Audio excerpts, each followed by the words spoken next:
Kembali di Kompas Siang, Saudara. Transportasi Moda Raya Terpadu atau MRT hari ini mulai beroperasi secara normal. Beroperasinya MRT per hari ini dilakukan setelah Jakarta menerapkan PSBB transisi menuju new normal. PT MRT kembali membuka layanan di seluruh stasiun yang berjumlah 13. Jam operasional pada hari kerja kini dimulai sejak pukul 5 pagi sampai dengan pukul 9 malam. Sedangkan pada akhir pekan, MRT beroperasi mulai pukul 6 pagi sampai dengan pukul 8 malam.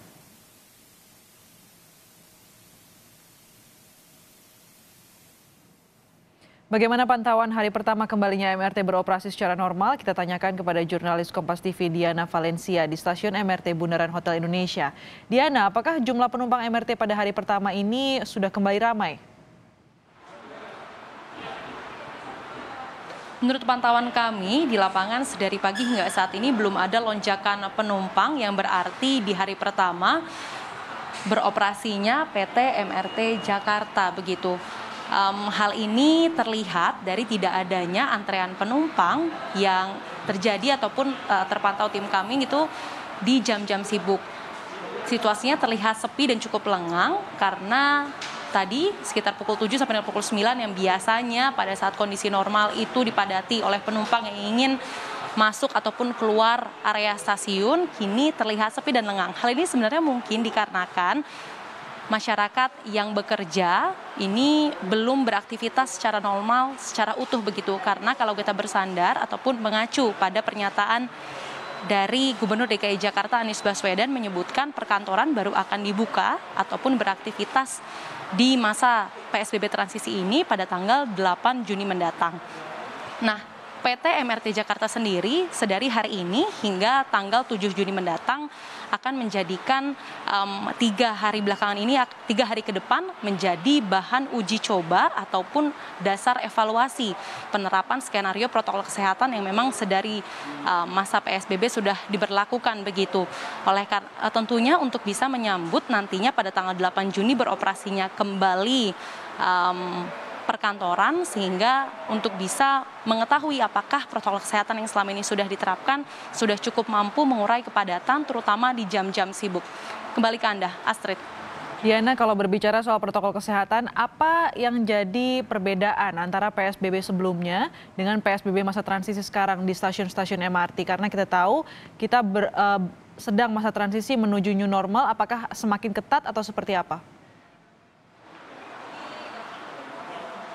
Benar sekali Astrid, sebenarnya protokol kesehatan diterapkan di masa PSBB transisi ini tidak jauh berbeda jika dibandingkan dengan protokol kesehatan pada masa PSBB jilid pertama, kedua atau ketiga di wilayah ibu kota. Tapi apakah ada yang baru? Jawabannya iya, ada Astrid. Jadi masyarakat ataupun penumpang di MRT Jakarta ini tidak diperbolehkan untuk berbicara di area stasiun. Hal ini diberlakukan untuk bisa meminimalisir droplets ataupun percikan liur antar penumpang ataupun dari penumpang ke benda ataupun di sekitar gerbong ataupun area stasiun. Dan berikut pernyataan lengkap dari Direktur Utama PT MRT Jakarta, William Sanda Sabaran, untuk Anda. Pertama adalah jelas social distancing itu kita pertegas, ya, karena pada saat PSBB kan penumpang itu sangat sedikit. Ketika transisi ini, tadi pagi juga saya sudah observe, mulai terjadi peningkatan. Apalagi hari Senin ketika kantor-kantor mal mulai dibuka 50%, akan ada peningkatan.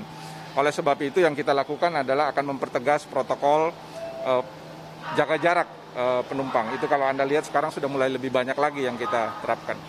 Yang kedua di dalam kereta juga, karena penumpang akan mulai berdiri. Jadi kita sudah mulai menerapkan tanda-tanda di dalam kereta di mana orang berdiri. Hasil survei kami melibatkan para penumpang kemarin, penumpang memilih untuk berdiri searah laju kereta. Jadi ada yang duduk ya dengan selang-seling, kemudian ada yang berdiri. Berdiri tentu mereka akan memegang handle ya. Tetapi dengan jarak 1 meter akan ada tandanya dan kita berharap ini dipatuhi dengan baik. Nah, yang ketiga yang harus dipastikan adalah di kereta jangan berbicara. Jadi kita memang minta berbicara atau tidak menggunakan handphone berbicara. Karena ini potensi ketika berbicara itu mengeluarkan droplet, ya. Dan masker kita itu juga tidak 100% bisa ini. Jadi memang kita berharap itu juga dilaksanakan. Yang lain kita laksanakan sama. pemeriksaan suhu tubuh tetap sama, ya disinfektan kereta tetap sama, hand sanitizer dan proses edukasi juga kita teruskan di MRT Jakarta.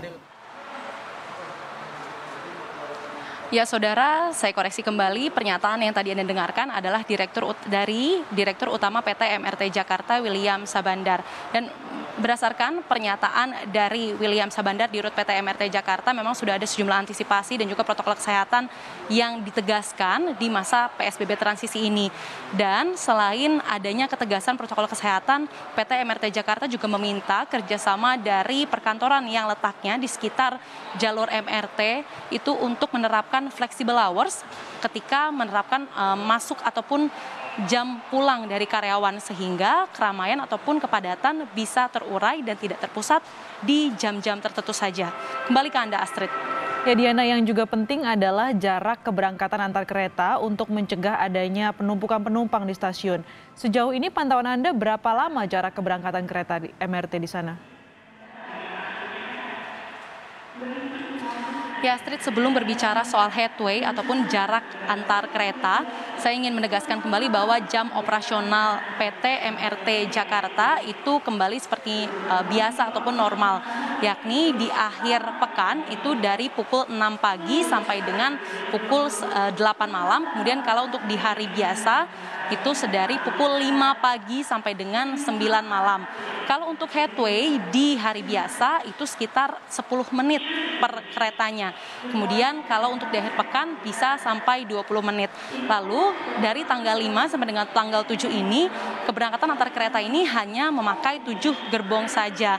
Nantinya setelah tanggal 8 Juni ketika aktivitas perkantoran akan beraktivitas kembali, namun tentunya tetap menerapkan protokol kesehatan, akan ditambah lagi gerbong yang per keretanya begitu, yakni 14 gerbong per perjalanan kereta.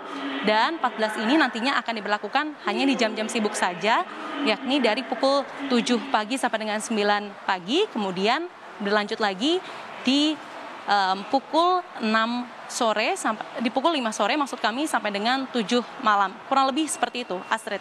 Baik, terima kasih jurnalis Kompas TV Diana Valencia melaporkan langsung dari stasiun MRT Bundaran HI.